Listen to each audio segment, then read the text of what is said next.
From Lagos, the nation's commercial capital, this is the News at 10. Live from Channels Television. Reporting tonight, Millicent Walker.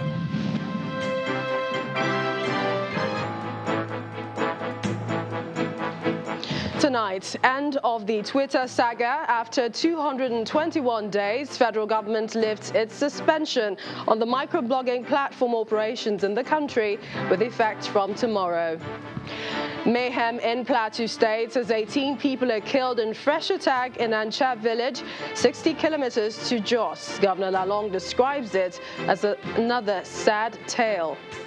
President of Senate Ahmed Lawan sets new legislative agenda for the upper house. Security takes priority for 2022. And heavy rains cause flooding and landslides in Brazil. 15 people killed. Plus international news from our studio in London. On business news tonight, Nigeria's headline inflation rate projected to drop further to 14.9% in December 2021 in latest forecast by Financial Derivatives Company. On sports news tonight, Mali records controversial victory against Tunisia in the AFCON as referee twice blew for full time before the end of 90 minutes.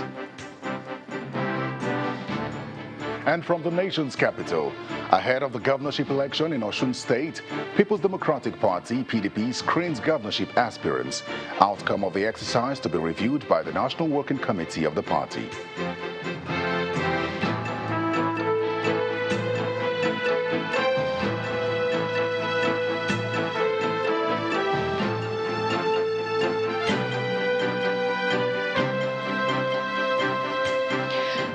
Nigerians who have waited for 221 days for the federal government to lift its suspension of Twitter operations in the country, it's cheery news. Finally, the federal government today lifted the suspension, which takes effect from midnight, January the 13th, 2022. The decision was made known in a statement from the National Information Technology Development Agency. Now, here's a timeline in the saga between the microblogging platform and the federal government. On June the 2nd, 2021, Twitter deleted a post by President Muhammadu Buhari over his method in tackling insecurity in the southeast, saying it violated its policy. On June the 5th, 2021, Twitter put on an indefinite suspension and an announcement by the Minister of Information, Lai Mohammed, restricting it from operating in Nigeria, sparked massive national and global reactions. Now, late June 2021, Twitter announced it would enter talks with the Nigerian government over the dispute. Thereafter, the president constituted a 7-man presidential committee to engage Twitter Incorporated. On September 15th, 2021, the Minister of Information said the Nigerian government will lift the ban on Twitter in a few days. Now, October the 1st, 2021, President Buhari, in his Independence Day broadcast, said Twitter must meet the Nigerian government's 5 conditions before the suspension of the social media platform will be lifted. Now, December 9th of 2021, a federal high court Abuja dismissed the suit filed against the federal government by the Socio-Economic Rights and Accountability Project, SERAP, for directing television and radio stations to delete their Twitter accounts. Now, the Minister of Information and Culture, Ms. Lai Mohammed, had listed the conditions to be met by Twitter before the lifting of the suspension. Yes, what we are saying is that all platforms, OTT platforms, you must register in Nigeria. You must be a corporate entity before you can do business in Nigeria. Because they are doing business in Nigeria. Whether it's Netflix, whether it's Iroko, whether it is Facebook, they are doing business in Nigeria and they are making money and they are not paying taxes. That's the reasons. And in addition to being able to regulate them, they are making billions of naira out of this country and we are not paying tax. That can't be allowed to go on. Yes, as to the second question, yes, it is true. They've reached. Only this morning, I got communication that yes, they are now ready to hold senior level discussions with us. Just now. I can confirm. I just confirmed with my colleague now. Yes, I just got the information. Oh, why not? We will. But our conditions have already laid out to you. One, to do business in Nigeria, they must register as Nigerian companies. Two, they must be licensed. Three, they will have to refrain from using the platform for activities that are inimical to the growth of Nigeria. The Minister of Information and Culture, who spoke weeks back before today's lifting of the suspension.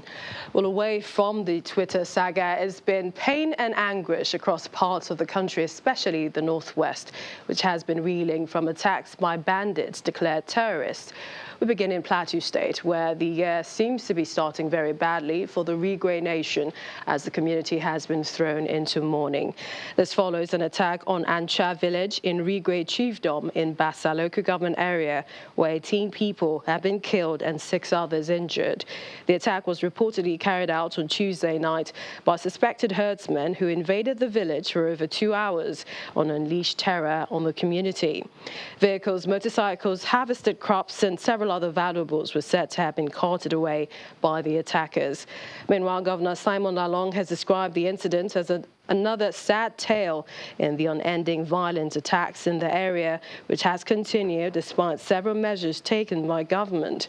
The governor has ordered the general officer commanding 3 Division and Commando Operation Safe Haven, alongside the Commissioner of Police and other security agencies in the state, to utilize intelligence available from survivors and other sources and ensure the perpetrators of the attack are apprehended and exposed.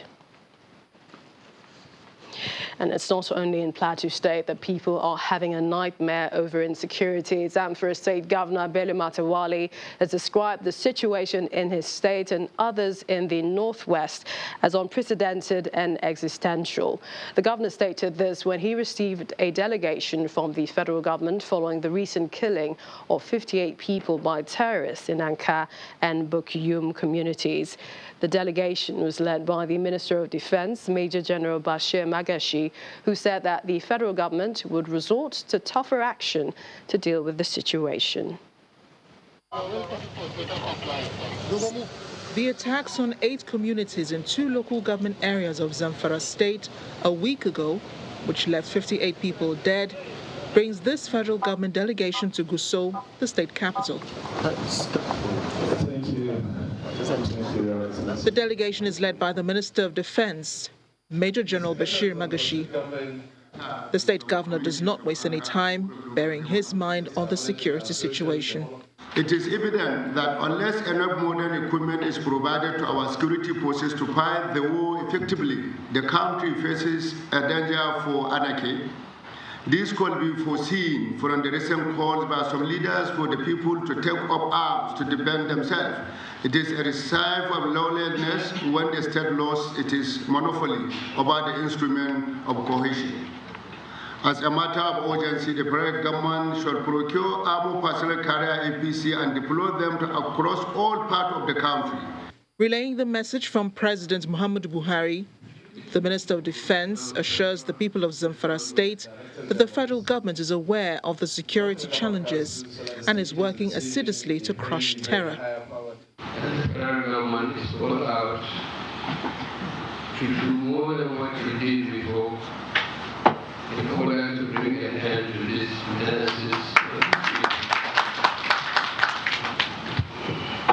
We are on top of the situation. Let me be honest to you and appreciate the efforts of the security forces. But that is not good enough for us. We are going to open up and do much, much better. Bringing some relief to the people, the Federal Minister of Humanitarian Affairs and Disaster Management announces donations of food, clothes, and other household items to cushion the hardship of the victims. Hopefully, by the end of the weekend, we shall receive all the items. In addition to what we have been doing in this state, the social investment programs has been there, supporting our poor and vulnerable. And just recently, the Commission of Refugees under my ministry was in the state to do a groundbreaking for the construction of 50 housing units for the displaced community. Meanwhile, Governor Bello Matawalle also wants more surveillance carried out in forests, which he says have become hideouts for the terrorists. Well, before the visit by the federal government delegation, governors from the All Progressives Congress, APC, were also in Zamfara State to commiserate with the people over the killings. The chairman of the Progressives Governors Forum and Kebbi State governor led the governors on the condolence visit. The chairman of the All Progressives Congress, APC Governors Forum, and his Katsina State counterpart are in Zamfara State to commiserate with the government and people of the state over the attack on 8 communities in Bukuyum and Anka local government areas, which led to the killing of 58 persons. The Katsina State Governor, Aminu Masari, observed that the efforts and commitment of governors towards eliminating the menace must be complemented with the support of the people through the provision of credible intelligence to authorities to help fish out the perpetrators of criminality. We are all in this together. Nobody is left out. And also that we must conquer, reclaim our territory. We must. We have no choice. We must stand up. What is happening is community issues. We need to mobilize ourselves. We cannot allow so few individuals to totally disrupt our own lives, kill us, destroy our economic fortunes, and we just fold our arms and be looking. For his part, the host governor, Bello Matawalle, said his administration will not rest on its oars to stop the incessant attacks on residents and ensure peace returns to Zamfara State. We continue to do everything within our powers to achieve the objective of restoring peace in our domain. Already, the recent present measures we have taken belong supplies to public, coupled with the intensification of military campaigns against the hideout are yielding good results.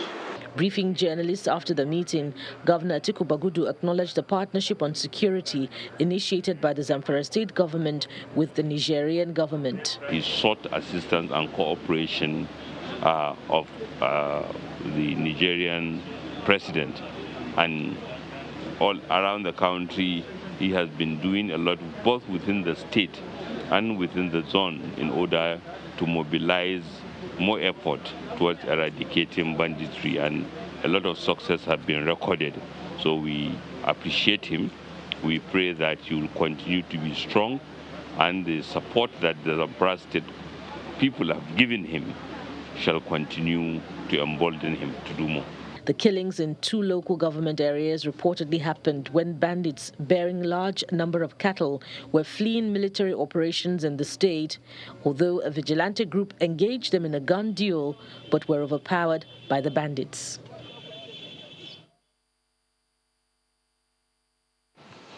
We have more on Zamfara State shortly, but over to Taraba, where after spending 8 days in captivity, 7 travelers abducted on the Jamtari-Gayam Express Road in Gashaka, local government area of Taraba State, have regained their freedom. The victims were set to have been released in the early hours of today after a negotiation for ransom, with the family asked to pay the sum of 200 million naira. Channels Television gathered that 6 of the victims are family members of the former secretary to the Taraba State government, Mr. Gibbon Timothy Kataps. A statement by the former SSG explains that the victims are undergoing a medical attention and will return home thereafter.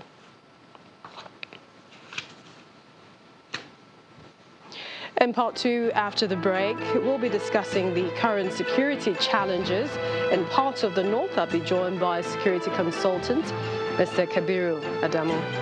Please stay with us.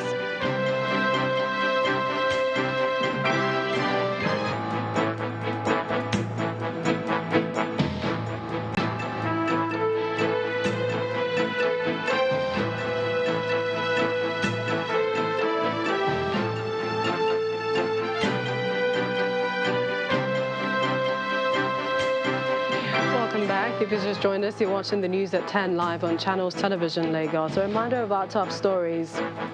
End of the Twitter saga. After 221 days, federal government lifts its suspension on the microblogging platform operations in the country with effect from midnight tonight.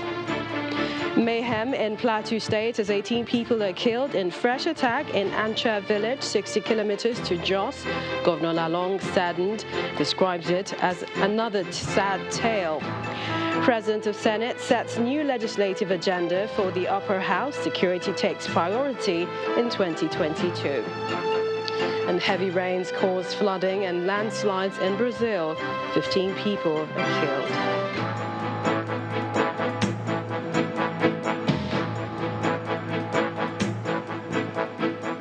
And we're back in Zamfara State as we hear from residents in Gusau, the state capital, who are living in fear due to the continued attacks by bandits. They are worried that the security situation may soon affect Gusau metropolis if nothing is done urgently. Some of them shared their personal experiences with Channels Television. The attack by bandits in Zamfara State has left many residents of Gusau, the state capital, living in fear.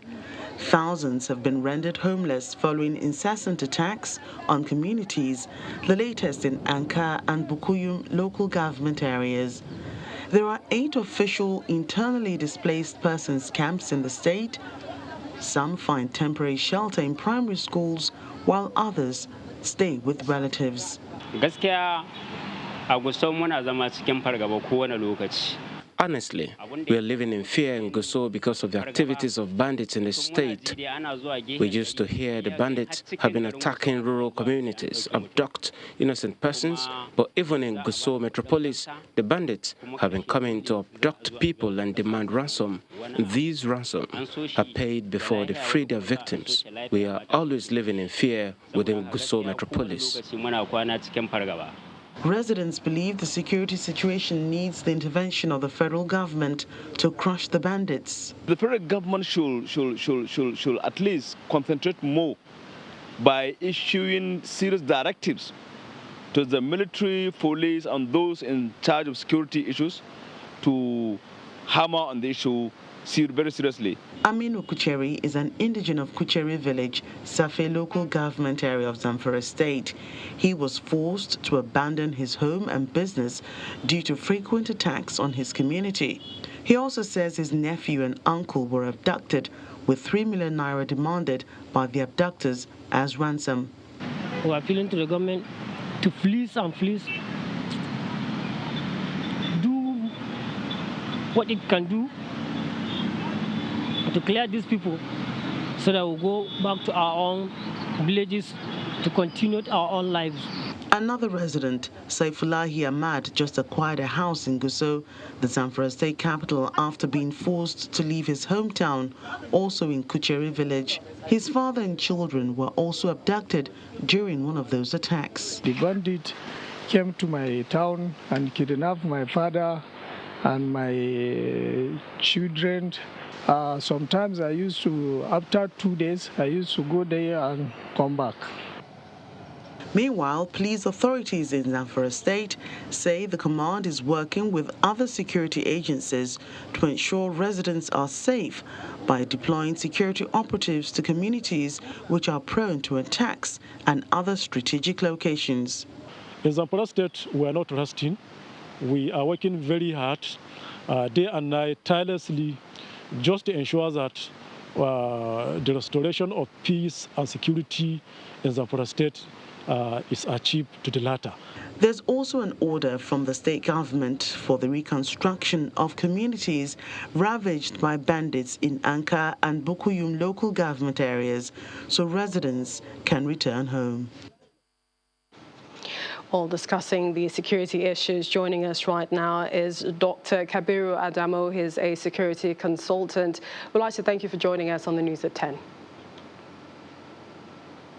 My pleasure, Millicent. Good evening. Good evening. Let's begin with what we're seeing, especially that last report. Citizens who are living in fear, a nightmare over insecurity. How much reassurance do you think they're getting from security agencies, from the government, that, this can be stemmed, nipped in the bud? In terms of the direct consequence of security action on the populace, frankly, not so much. Most of what we see are the types of media appearances that your report showed earlier on. But at the granular level, at the level of the villages, the wards, there's very little reassurance. Yes, one can argue that there is security force deployment, but then that security force deployment has not been able to stem the tide of security challenges. I run a consultancy. We just released a report, and the data is staggering. Life in the Northwest has returned to that Hobbesian state of brutishness. It's short, and just like your report showed, people, frankly, are living in fear. If we have time, I can quickly go through the statistics, what it shows. In the Northwest, the number of fatalities that are for 2021, out of a total of 8,372, 3,051 occurred in the Northwest. If you add the three regions of the North, the percentage for the end of the year, January to December, is 79% of the fatalities that occurred in the country as a whole. Now, if you go to kidnapping, the total was 5,018. Now, for the Northwest, it was 61.8%.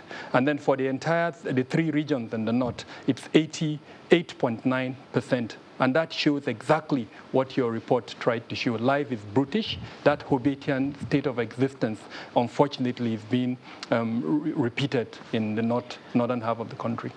Quite worrying, the statistics you've mentioned, especially in the Northwest. But we're also seeing a different dimension, or would you call it that, in the North Central, especially with renewed attacks in Plateau State?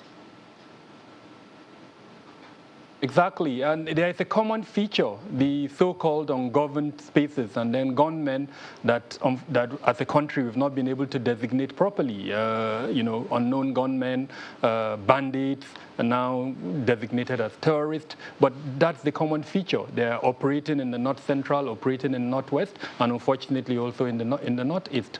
It's a common feature, unfortunately, and they're exploiting gaps in the security architecture, and the result of these gaps is the deaths that we're seeing. It's the same thing all over, frankly. So, in terms of the federal government's declaration of bandits as terrorists, has it changed anything? Does it change anything? So that declaration is a legal requirement. Now, there are two major components of counter-terrorism in the country. The legal component, which is the Terrorism Prevention Act as amended 2013, and then the National Counter-Terrorism Strategy revised in 2016. So what we're hoping in the coming days is that now that the legal instrument has been provided, the coordinating elements within the national security architecture would use the National Counter-Terrorism Strategy and do three basic things. First and foremost, identify this bandits who have now been designated terrorists, make it clear to Nigerians who are they. Two groups were mentioned in that gazette. Now, who are the members of this group? What is the structure of this group? Are these groups, are they registered? So that's what we're hoping in the coming days. Second component, block their ability to generate funding. There was a Gerber report last year. That Gerber report explained clearly how terrorists generate their funding. So we're hoping that these coordinating elements within the security architecture would make that clear to us, to Nigerians. And then the third component, block their ability to recruit new members. There is enough data showing that there are about 30,000 of such bandits or terrorists operating within the Northwest and North Central. So one of the most critical things to do is to limit their ability to recruit new members and their ability to operate within the region. I've talked about ungoverned spaces. So part of what we need to do at the federal and state level is to dominate those spaces and deny them the chance chance to stay in those ungoverned spaces and continue to operate and do the, bestial activities they've been doing over the last few years. Security consultant Dr. Kabiru Adamo, always a pleasure having you on the News at 10. The pleasure is mine. Good night. And we're back in Abuja. Terry Kumi has some more stories. Well, hello, Millicent. Interesting situation with security, and the Senate President Ahmed Lawan is saying that in 2022, the National Assembly would focus on security through oversight of funds appropriated in the budgets to the armed forces and security agencies. He says doing so would guarantee transparency in the procurement process and ensure the welfare of military and security personnel. Senator Lawan was speaking during an interaction with journalists in Abuja. The security situation still begs for more attention. We'll give a lot of attention to the security situation. We have appropriated about $1 trillion for our security agencies and armed forces. Now it is for members of the National Assembly to ensure that the procurement process by the armed forces are transparent and everybody there is accountable.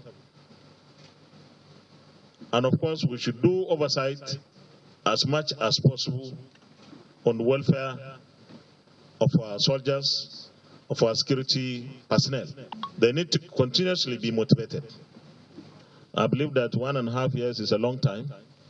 In fact, in 6 months, we can make a difference by creating and sustaining a better security environment for our people. So I still believe that this situation can be turned around for the better. What is required is for political leaders to provide leadership, and then the security agencies and armed forces to do what is expected of them, and citizens to continue to pray and show support for our armed forces. From security to politics, the People's Democratic Party, PDP, has begun screening of aspirants for the July 16 governorship election in Osun State, with the majority of the aspirants asking the party's leadership to consider having a consensus candidate for the exercise. The committee, which is headed by former Attorney General of the Federation, Mohammed Aduke, is expected to submit the result of the screening to the National Working Committee next week. Meanwhile, some of the aspirants who spoke to journalists after the closed-door screening say the PDP would have a better chance in the forthcoming election if the party is able to have a consensus candidate. Well, still ahead on the News at 10, Nigeria's headline inflation rate projected to drop further to 14.9% in December 2021 in latest forecast by financial derivatives company. That's on Business News. Join us again.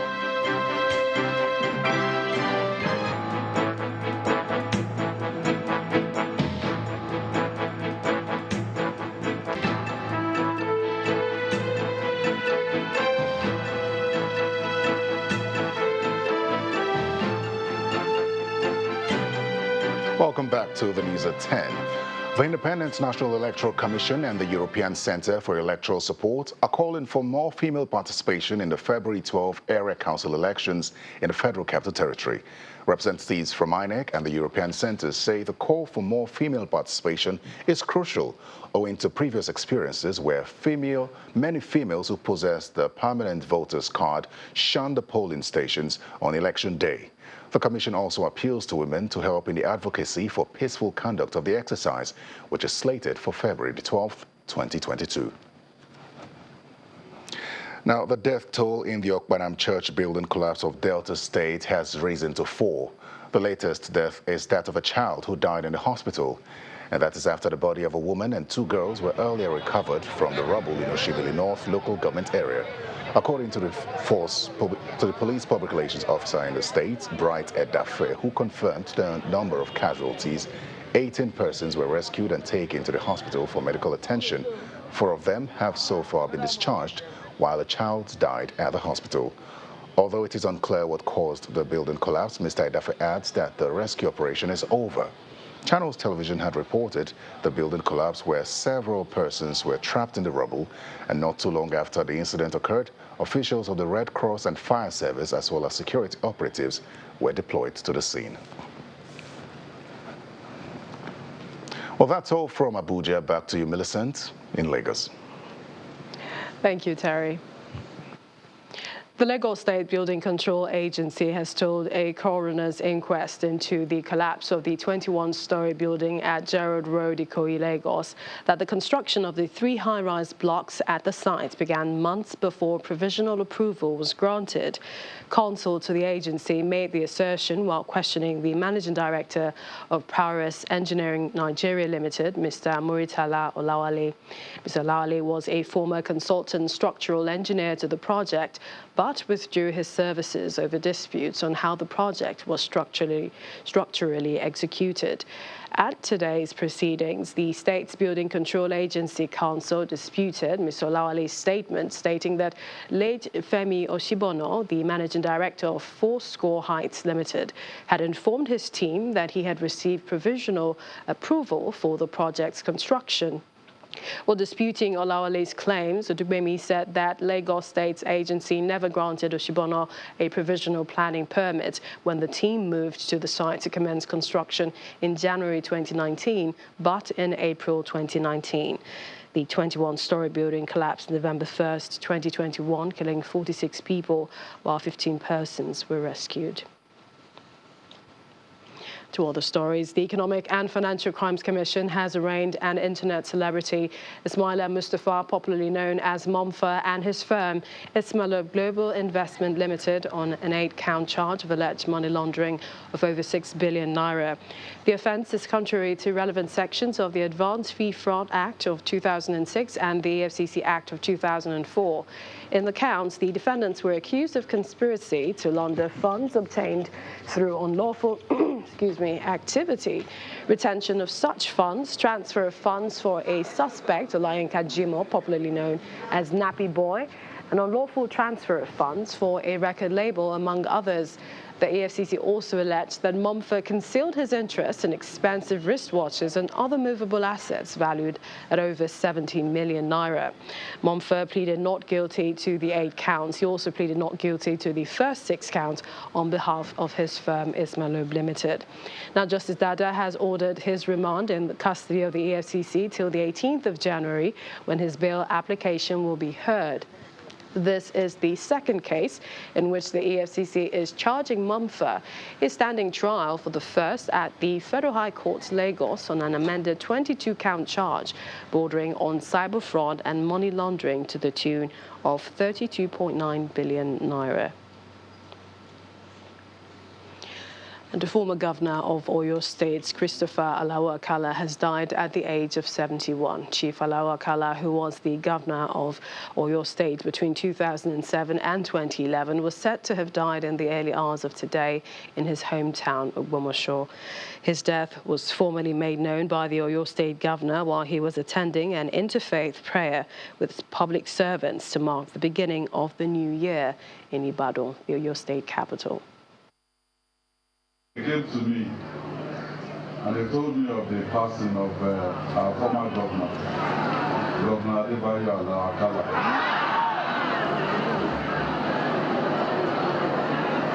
And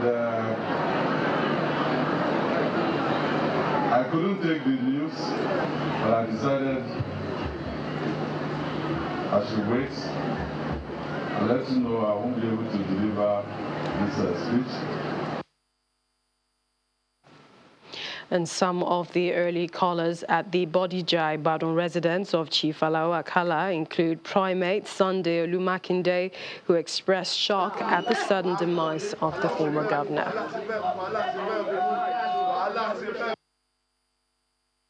It's one day too many, and I can't believe. You know, I'm a religious leader. If I say I can't believe somebody's death, you know that it's factual. Because he served the state passionately, with all his might, with all his strength. And it's somebody, I don't play politics with anybody of life. It's somebody you can hardly forget. And may so rest in peace. Meanwhile, more Nigerians have continued to commiserate with the family of the late Chief Ernest Shonekan, who died yesterday. Some of the early callers at his Lagos residence include the former governor of Osun State, Chief Olusegun Oshoba, and Senator Barnabas Gemade. Our correspondent, Olu Phillips, reports. Hours after the passing of elder statesman Chief Ernest Shonekan,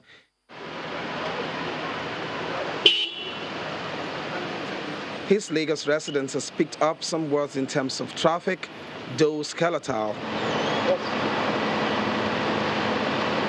Visitors, most of whom cannot be easily identified while in their vehicles, can be seen driving in and out of the late Chief Shonekan's house.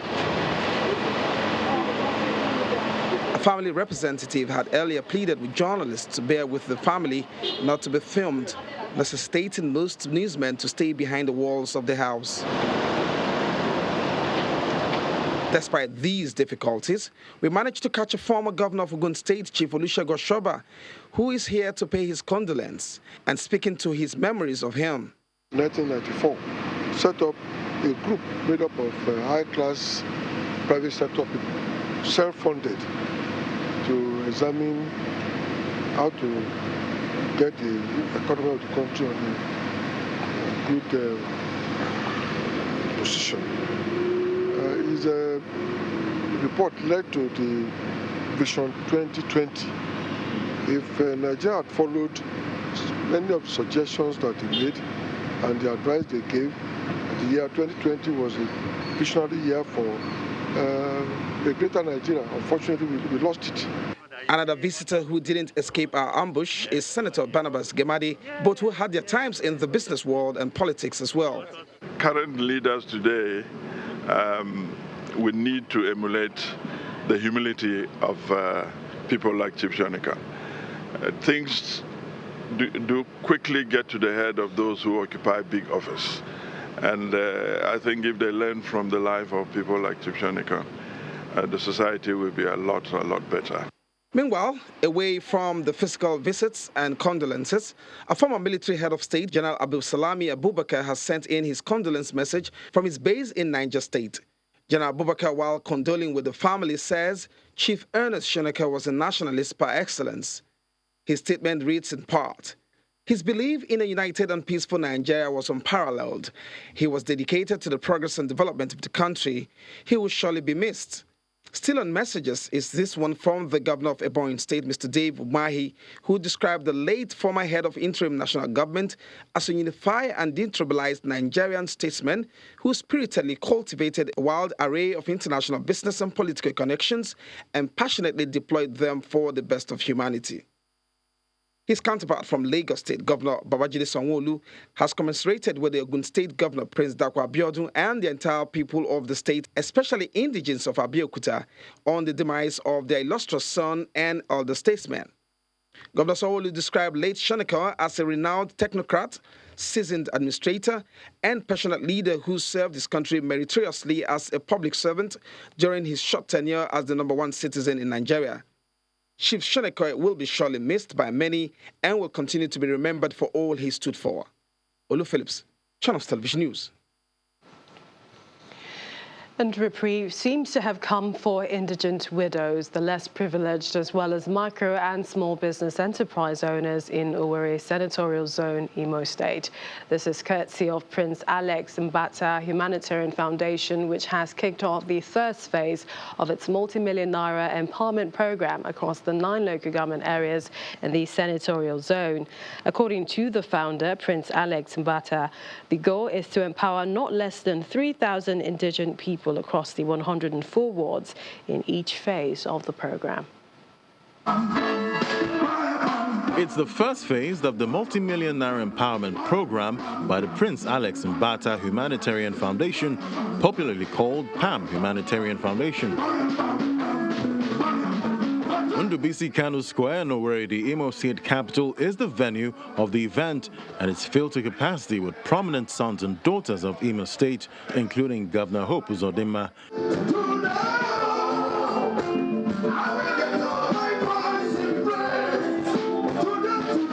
The founder and chairman of the foundation, Prince Alex Mbata, says the gesture is not in any way political, but in its fulfillment of his promise to God to help the less privileged and the needy in his immediate society.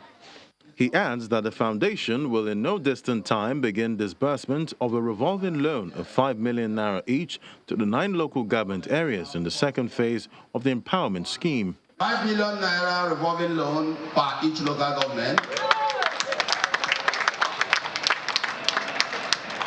And it is for the poor of the poor. The state governor, Hope Uzodinma, commends Palm Humanitarian Foundation for catering to the less privileged and urges well-meaning sons and daughters of Imo State to emulate the Palm Foundation. In Imo State, the Palm Foundation is empowering the poor and the needy. Government alone cannot take care of our citizens. So I want, on behalf of government and the entire people of Imo State, carry bundles of greetings to Prince Alex Mbata for finding a space in his heart to partner with the government in this direction. Some others were given motorbikes, sewing machines, and hairdressing equipment. Through this empowerment, we are going to enjoy the level of enjoyment we have not enjoyed because it's going to increase our financial income. The Palm Humanitarian Foundation was established in 2015 with a commitment to serve humanity and build a credible future for Nigerians with the aim of supporting and empowering the less privileged, orphans, widows, and indigent citizens of the state. And now for some business news, here's Anne Waldo.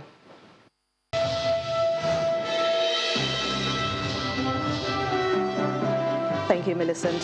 Hello and welcome to Business News. Let's begin with Nigeria's inflation rate. It is expected to drop further to 14.9% in December 2021, and that's down from 15.4% in November. That's according to the latest forecast by economic advisory firm Financial Derivatives Company. In its latest forecast, the FDC says the latest drop in the country's headline consumer price index marks the 9th consecutive decline in inflation rate ahead of the official data from the National Bureau of Statistics. At the same time, it expects the food inflation to drop from 17.2% to 16.75% on a month-on-month basis due to harvest season, which led to a moderation in the price of basic food commodities. In the meantime, the National Bureau of Statistics is expected to release the December inflation report on January the 16th. And talking about inflation, U.S. inflation galloped at its fastest in nearly 40 years as it climbed 7% in December last year, according to a closely watched gauge released by the country's Bureau of Labor Statistics today.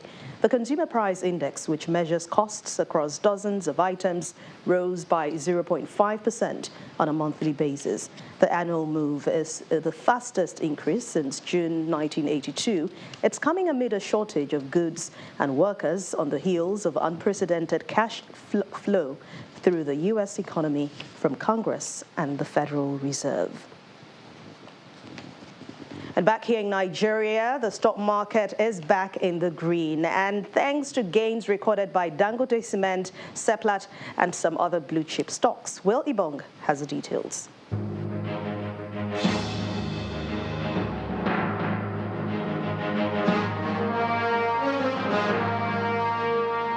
Hello and welcome to the Stock Market Report. After falling slightly by 0.09% in yesterday's session, the NGX stages a massive rebound to close today in the green.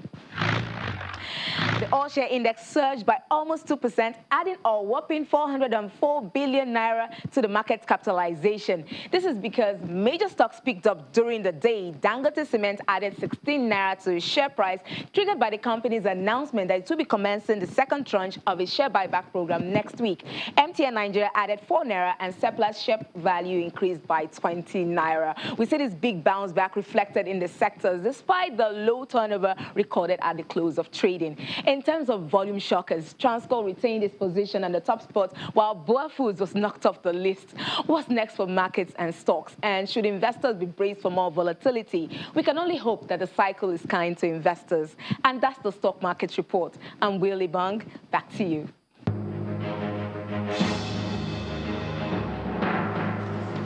Thanks a lot, Will. It's also mostly positive close for major global stock markets for the midweek session. And this is coming amid record U.S. inflation report and a decline of inflation data from China. But let's see how they closed.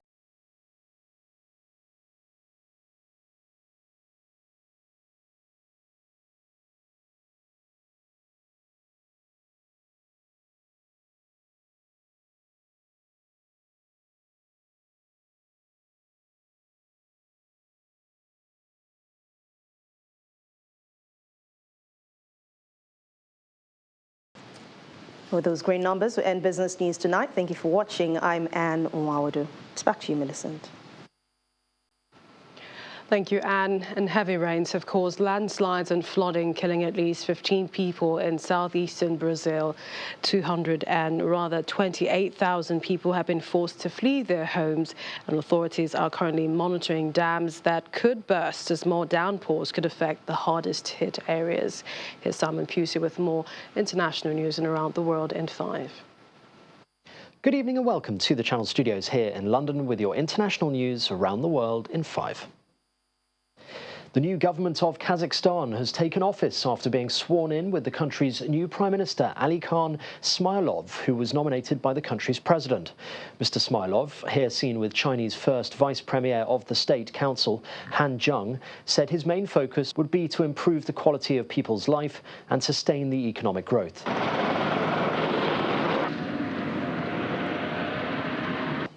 It comes days after violent protests sparked by fuel price hikes rocked Kazakhstan for several days, leading to multiple deaths and many injuries.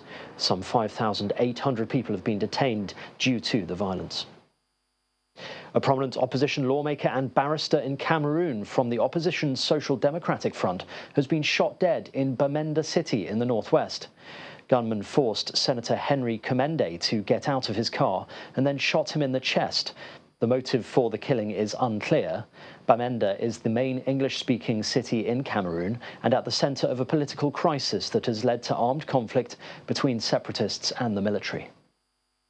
A car bomb has exploded on a road leading to the airport in the Somali capital Mogadishu, killing at least 8 people.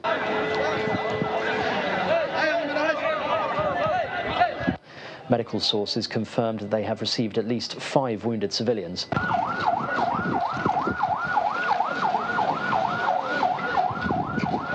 The explosion took place just days after Somali leaders had agreed on a new timetable for long-delayed elections in the country.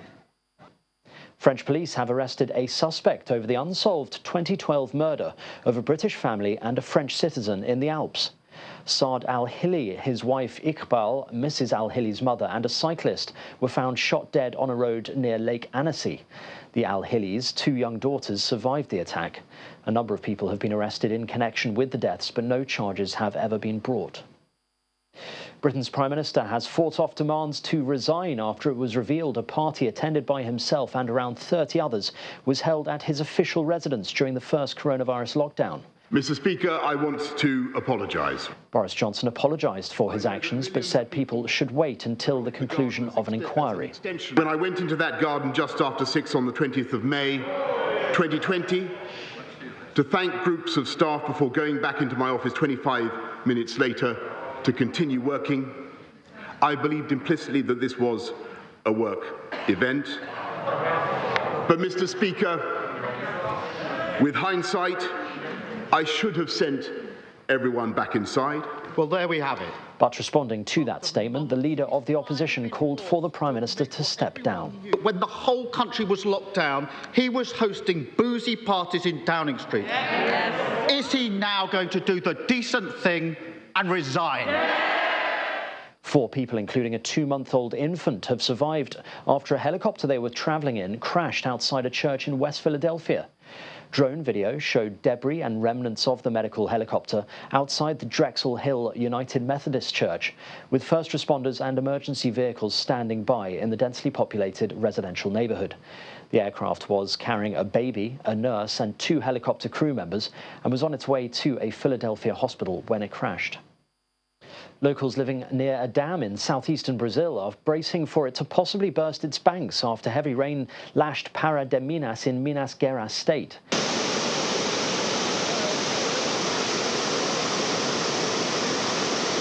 Drone video captured rushing water speeding through the Karikau Dam, with local Mayor Elias Diniz saying the region is on high alert. Rainfall is expected to remain heavy this week, and residents are concerned the worst is still to come. And finally, Argentina is facing a historic heatwave, with temperatures soaring above 40 degrees Celsius, making the country for a while the hottest place on the planet. With temperatures up around 45 degrees Celsius in parts of the South American nation, hundreds of thousands of people were left without electricity when power grids failed in and around the populous capital city, Buenos Aires.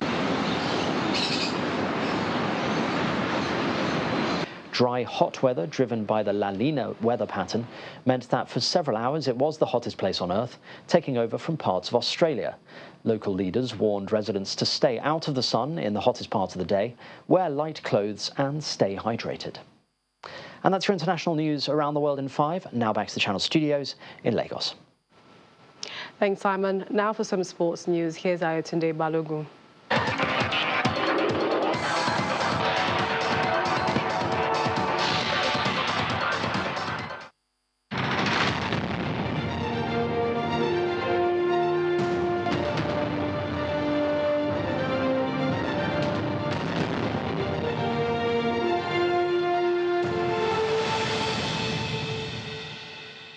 Many thanks, Millicent. President Muhammadu Buhari has commended the Super Eagles of Nigeria for an impressive start at the ongoing Africa Cup of Nations in Cameroon after defeating 7-time champions Egypt 1-0 in their group stage encounter.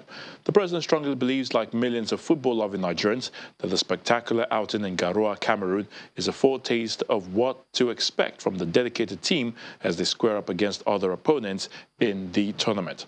The president urges the Augustine Agavon-led team and the coaching staff to keep their eyes on the ball, remain good ambassadors on and off the field, and give loyal fans and all Nigerians more exciting moments to celebrate.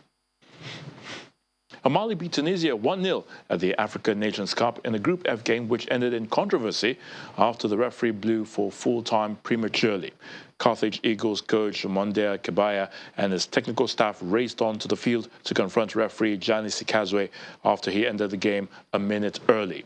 After Mali manager Mohamed Magasuba's post-match conference had started, tournament organizers ordered the game to be played to a conclusion. Debutants Gambia beat Mauritania 1-0 in the other Group F match played in Limbe.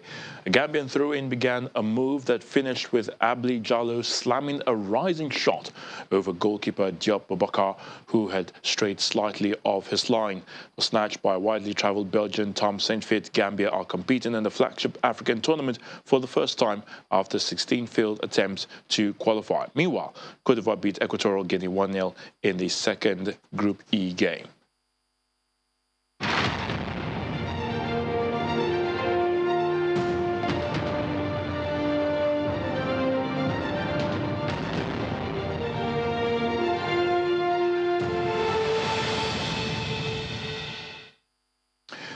And Chelsea reached the Carabao Cup final after producing a hard-fought 1-0 win against Tottenham in the semi-final second leg at Tottenham Hotspur Stadium to advance 3-0 on aggregate. Well, Chelsea dominated possession in the first half, and their third goal of the tie arrived in the 17th minute. And that's a wrap in sports news. It's back to you, Millicent.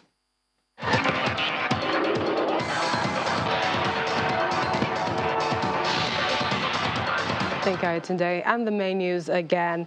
In an hour's time, the face-off between the federal government and the micro-blogging platform Twitter will come to an end as government today announced the lifting of its suspension with effect from midnight tonight after 221 days.